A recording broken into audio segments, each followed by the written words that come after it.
It's been a long day, so I'll keep this short. I think in any case we've sort of overshot time here. Firstly, since we started off, I think the morning session, there was a reference to Tamasha, and in the break, somebody asked me the context in which it's performed today and what is transpiring out there. What I did was I just went and made a quick printout of something. So this is actually a little Tamasha Povada, but it's in English. And the idea was to sort of share to people outside of Maharashtra what is essentially transpiring within the state and what is the nature of that. I think it's just a nice way to conclude and take the whole thing. And then I've made a few points. I'll just sort of quickly run through those. So this is called. So even today, just for context, we have about 150 Tamasha companies in Maharashtra. It's a fairly big economy and it also works on a cyclical model. And because of a various number of reasons, this particular structure has sort of collapsed. And I've sort of tried to talk about that. So this is a small Povada in English in honor of the lost art of Tamasha, which highlights why a people's art form is in shambles. It's called No Tamasha this season. No Tamasha show this season, says the veteran Tamasgir to me. Tomorrow it's Dasera, followed by Diwali. The rice it's peaking, the rains are ceasing, but no Dholki Fud this season.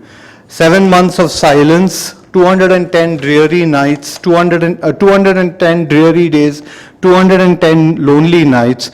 No sound of the applause, no razzmatazz of lights. 150 theatre companies, they fold the travelling tents.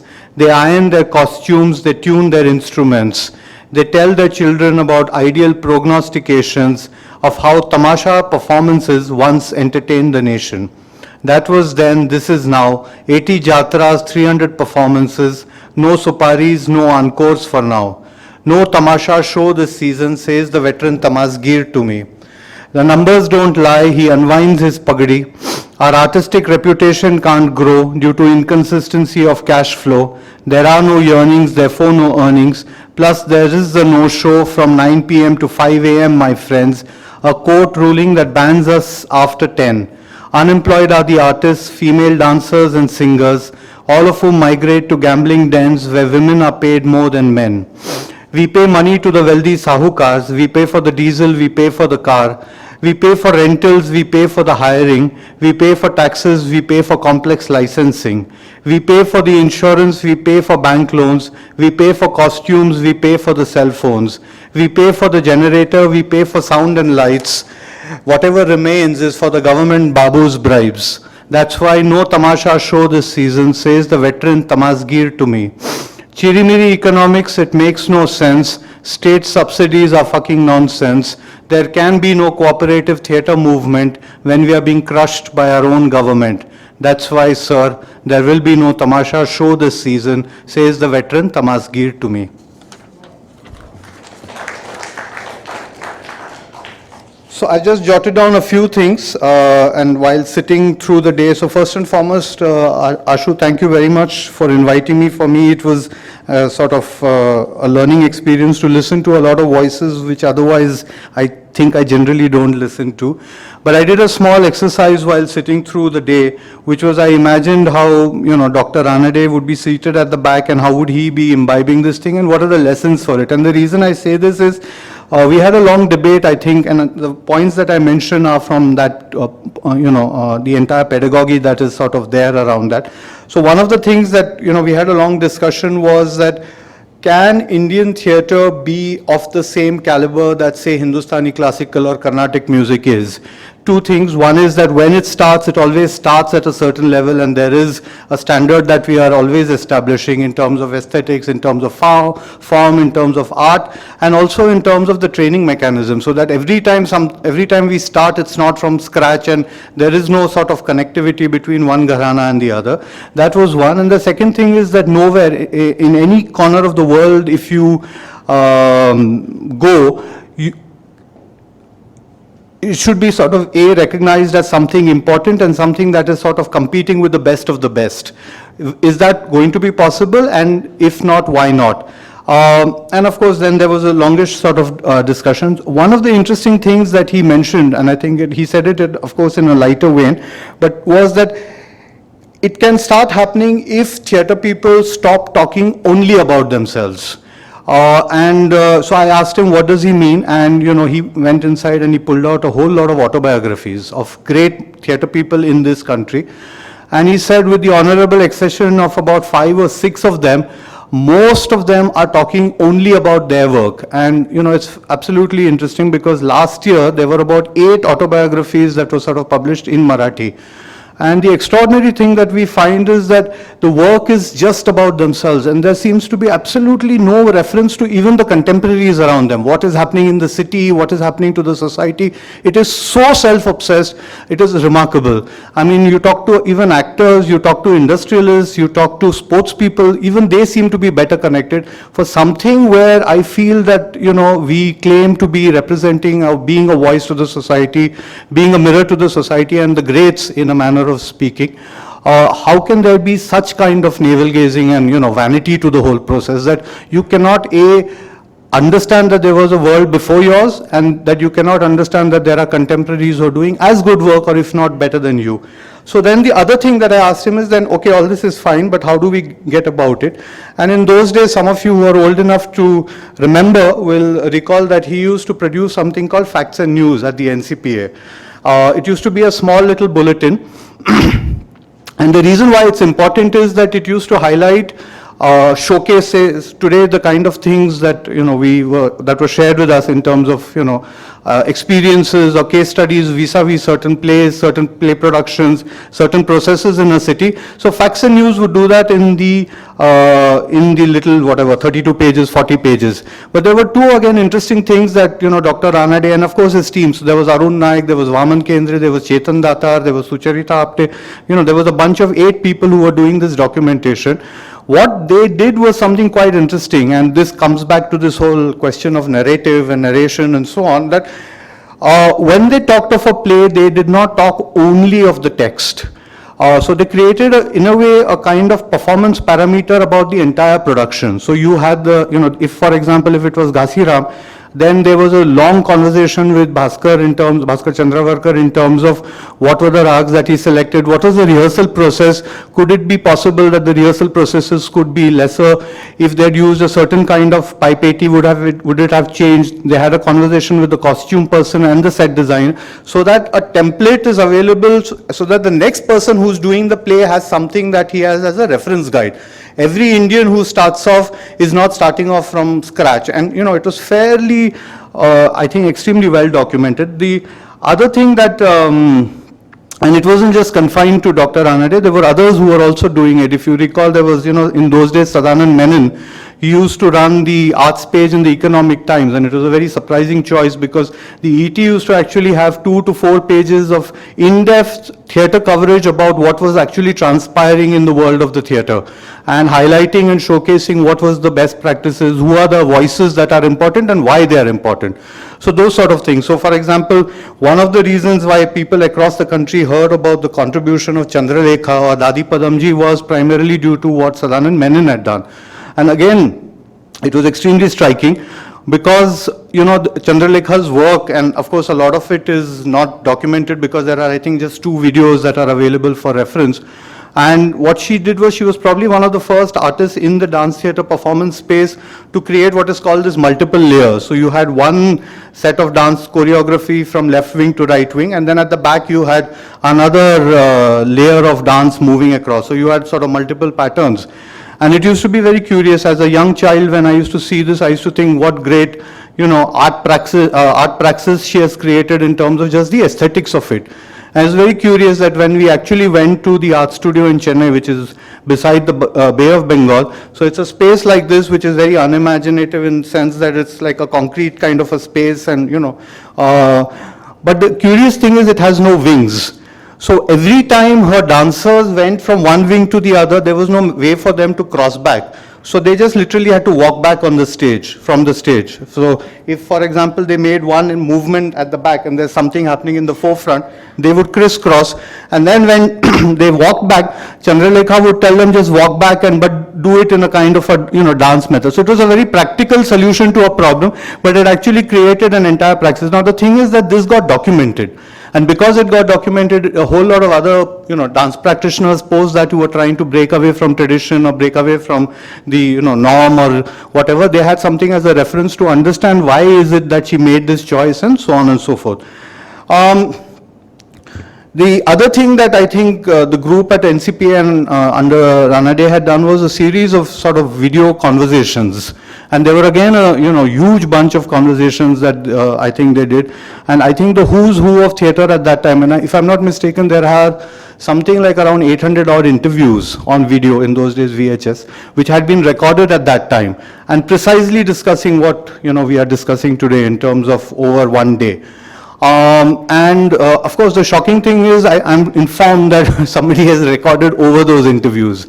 So, an entire Indian, chapter of Indian history, Indian theatre art has gone. But that was also the first time we realized that what was it that the Gang of Four actually brought to this beast called contemporary Indian modern theatre. And that was the first time that there was a focus on these four voices. Because I think his concern was that we are, again restarting afresh every time. And by the Gang of Four, I mean the Indian Gang of Four, which was essentially Vijay Tendulkar, Badal Sarkar, Mohan Rakesh and Girish Karnad.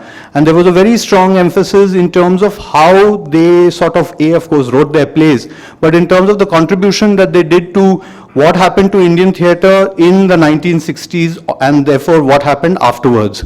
And what was interesting is, of course, there's reams and reams written on them, essays, books, and so on and so forth. But in their case, the focus was essentially, and it's a chapter, it's a wonderful chapter because they actually created the ethos of something called Indian theatre. It was not there in Indian poetry because you again had poets and, working in their individual languages. But Indian theatre came as a sort of entity simply because these four, in addition to writing these great plays and contributing great productions, which of course became part of our history, were also doing something which is, I think, totally, Atul referred to it, has totally stopped and collapsed, which is that simultaneously they were talking about each other and translating each other's plays, which is one of the fantastic contributions, because today I can read a Karnad play in Marathi, I can read a Badal Babu, I can read a Tendulkar play in Bengali, and these playwrights have translated each other's work and also built what we call a repository of, at least 40 formidable play scripts.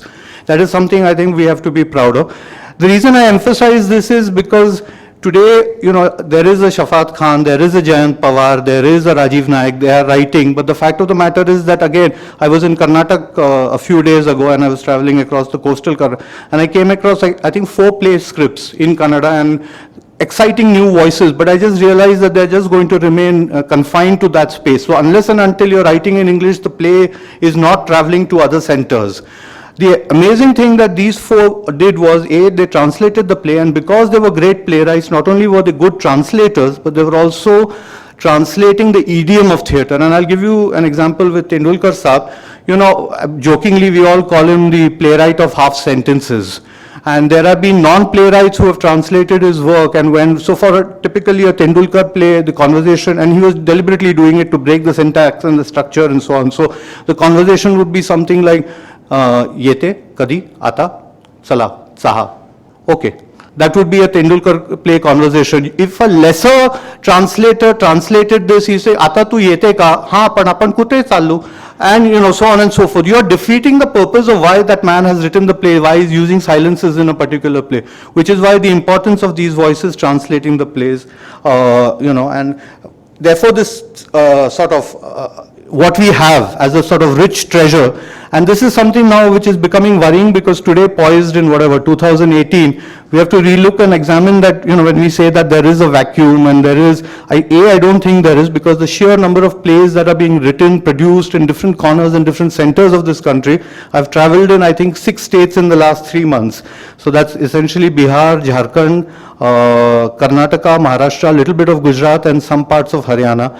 And I see just extraordinary extraordinary amount of work in each corner. It's just that two things are happening. One is there's no documentation and archiving, and B, these voices are not talking to each other.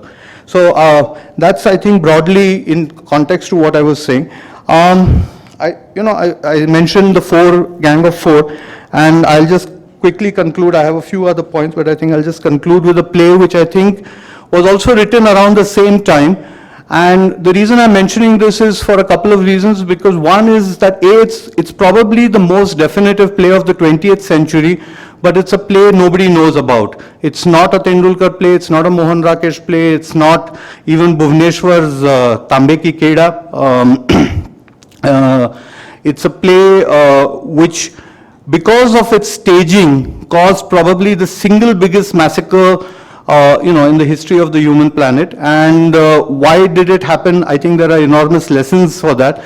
And the other reason is that there are quite a few such plays which are sort of, out there, which I think we have not sort of taken cognizance of. So this is a play penned by Wu Ha.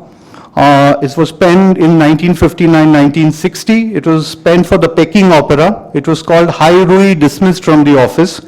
And Wu Ha revised it many times because obviously he had to sort of show it and get it sort of screened from the censor people.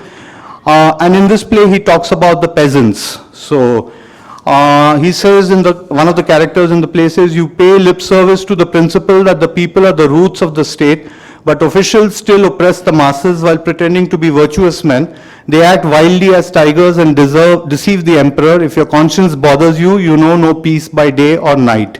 Anyway, so the play is about that. It's like, in a way, like Ghanshiram Kotwal. It's based on a mythological tale or a historical tale, but it's actually commenting on the contemporary politics of then China. All right. Cut to Yao Huan. Yao Huan is one of the Gang of the Four who was accompanying Chairman Mao and so on. And the interesting thing was, someone had mentioned in the previous session about drama critics. So fortunately or unfortunately, Yao Huan considers himself a drama critic. He thinks he's Balzac to Mao's Napoleon, and therefore he wields his golden pen to smite the bourgeois intellectuals and right deviationists who might get into Mao's way. All right. So when this play is staged, Yao Huan writes the most important theatre criticism of all times. And he gets himself admitted into a hospital, into a sanatorium. He pretends to be ill so that he can write this 10,000 words. And it's probably the most trenchant piece of theatre criticism. And he writes this diatribe against the play. It's published in the Beijing People's Daily and is under a page called Academic Research. And like the play, interestingly enough, even the review goes through many drafts. Okay, there are 10 drafts. And 3 of which there is rumors are that Chairman Mao writes it himself. And the core argument, however, is that if we do not clean up, it will harm the people's cause, and it will harm the nation's cause. And obviously the play review causes a huge purge, and which is why the sort of joke in Asia is that play reviews are dangerous, and they always have been. Anyway, what happens after this review is many more articles follow, and it attacks public figures, specifically figures who are raising questions about the peasants, about the working class, and about the state of what is transpiring in China. And any criticism of what is called party purity is frowned upon. So from January 1967, factories, banks, cooperatives, power plants are seized nationwide, and the Red Guards and the army sought out, terrorize and arrest initially, and then kill everyone who agree with the play and disagree with the criticism. Yao is in charge of the propaganda, so the hate-filled articles, the staged free debates, and the big character posters, banners, and cartoons have their origin in him. Anyway, the nutshell is that about thousands and thousands of people die because of this one particular review. So this is the sort of background, and it's there in sort of the annals of history of contemporary China. Cut to very recently, we were in China.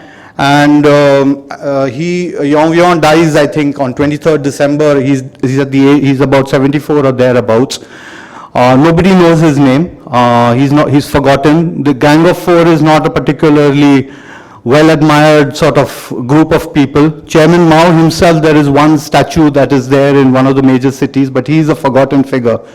Interestingly enough, this play has now been restored, and studied in the universities of China, and the playwright has a statue in its honor. And sometimes I think, in all this doom and gloom that we have around, I think we sometimes tend to forget that words have this way of sort of transmitting across times. We underestimate the power of the word, we underestimate the power of the people, and if the people have heard and seen and the people have spoken, sometimes you just cannot crush that voice. And I think theater is, what I said in the morning, I think theater plays a huge role in that, and it's because, for two reasons. One is I feel, in this country particularly, theater is a minority art, it's not a majority art. Yeah. Theater is a majority art, it's not a minority, it's a minority art, it's not a majority art, and as a result of which, it's always been below the radar. So that is one part of it. And secondly, it speaks the truths which otherwise other arts are a little afraid to speak, and as in the case of this particular play, I think, criticisms will be there will be,